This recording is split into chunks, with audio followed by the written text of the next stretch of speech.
જેની પાસે સાયકલ છે એને ગાડી જોઈએ છે, જેની પાસે ગાડી છે એને રસ્તા ઉપર ટ્રાફિક નડે છે, જે શહેરમાં રહે છે એને ગામડાની શાંતિ વાલી લાગે છે, અને જે ગામડે રહે છે એને શહેરની રોશની આંજી નાખે છે. વિચિત્ર વાત છે ને?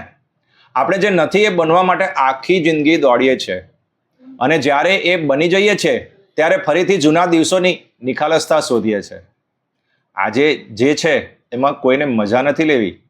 આપણે બધા આવતીકાલની પાછળ એટલા બધા પાગલ છીએ કે આજની સવારની ચાની ચુસ્કી પણ શાંતિથી નથી લઈ શકતા.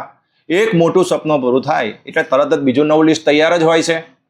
સીધી વાત છે, પ્રગતિ કરવી જરૂરી છે, પણ એ દોડમાં આપણે આપણી ખુશીઓ ના ભૂલી જવી જોઈએ. તમે જ્યાં છો, જેમ છો, જેટલા છો, એકવાર એનો અહેસાસ તો કરી જુઓ. યાદ રાખજો, સંતોષ એ કોઈ મંજિલ નથી, પણ જીવવાની એક રીત છે. જે દિવસે તમે આજને માનતા શીખી ગયા એ દિવસે તમે સાચા અર્થમાં અમીર બની ગયા. આભાર.